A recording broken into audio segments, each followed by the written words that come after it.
kids. Fuck, Sutter. Friday, August 10th. I'm a little, a wee bit fatigued. I spent the night with my kid at the ER with a mild case of croup, which was exciting. She woke up literally barking like a seal, and when your 5-year-old kid says to you, "Daddy, my throat's closing up," yeah, you panic just a little, so called 911, and the fire department literally got here in like 3 minutes. Took them longer to walk up my driveway, I think, than to actually drive here. But she's fine. It was, it was mild, and she probably just an infection of the passageway between the esophagus and down to the lungs, and probably just picked it up. It's been so fucking dry and hot, and her preschool's in the valley, and she probably just picked up some sort of irritation. But I got about 20 minutes of sleep if I got that, so I'm a little cranky. What's going on?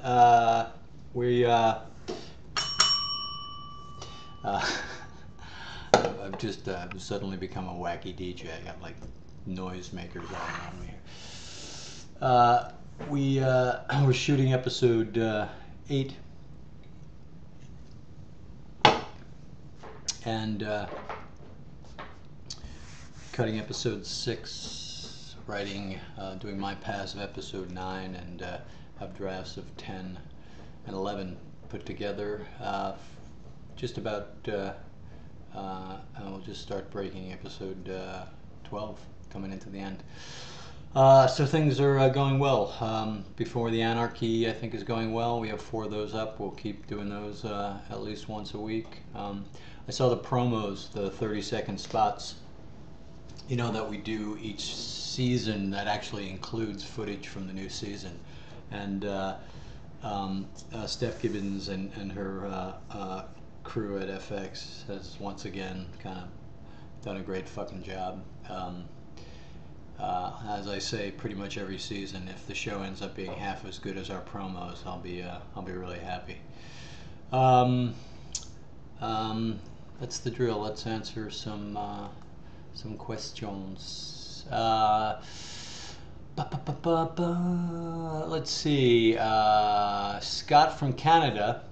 Is the Sutter Inc. logo a skull, a set of tits, or some ingenious combo of them both?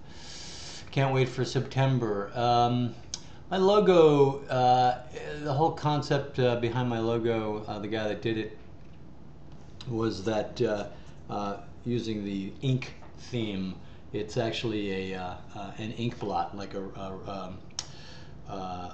what do you call that? Rorschach test. When you fold something in half and you have the ink blots, and you sort of try to figure out what it is and why you hate your mother, or some other variation. Why you love your mother, or why your mother loved you too much. Never mind. So that if you look at the skull, it's it's a mirror image, and the whole idea was that it was an ink blot.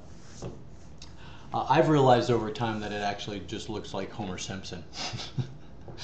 So that's what's going on with that. Hey, Mr. Sutter, Arsalan Zafar from Pakistan. What is your favorite villain in the past 4 seasons of the show? That's a really good question. I don't like to think in terms of villain, and I guess that's technically what, who and what they are. I like to create antagonists on this show that are gray, and that perhaps cross the line into good and evil the same way our heroes or anti-heroes do. I think for me, so far, at least the most fun to write was Lincoln Potter. Was the character that Ray McCann played last year, the U.S. District Attorney. One, because it wasn't, he was sort of this master manipulator, so the conflict wasn't quite so in your face.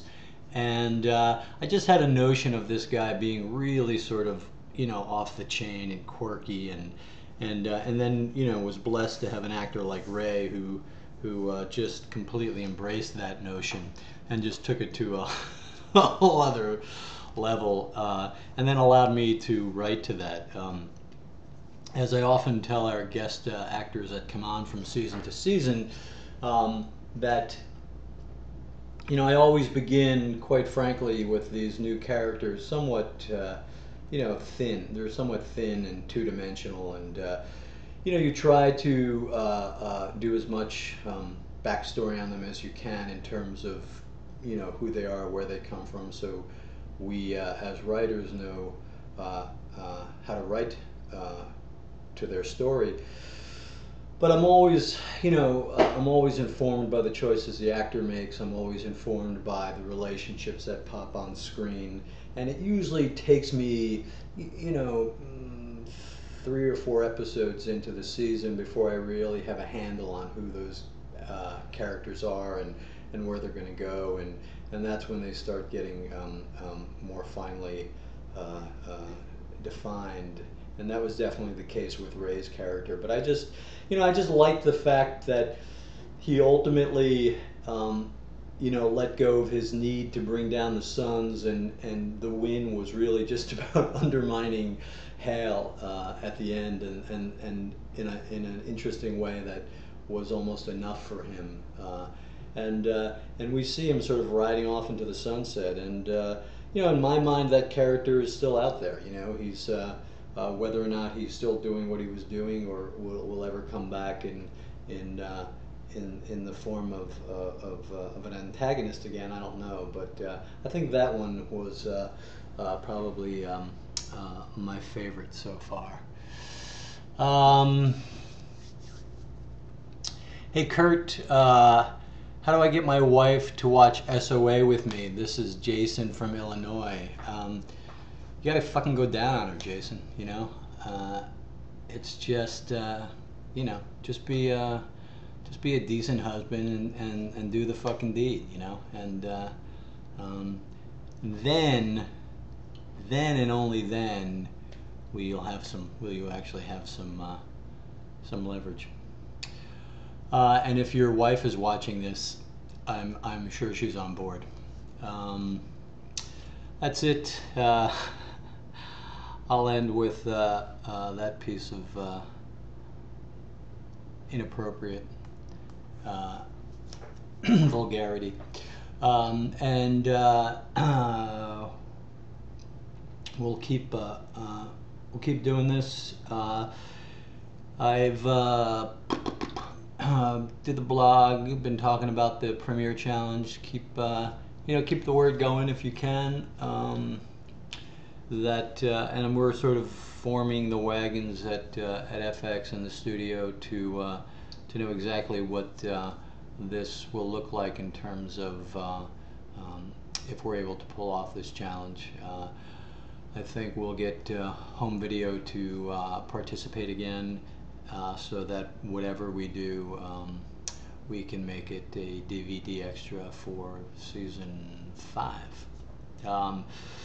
So that's the deal, and And again, September 11th, FX 10 p.m., 9 p.m.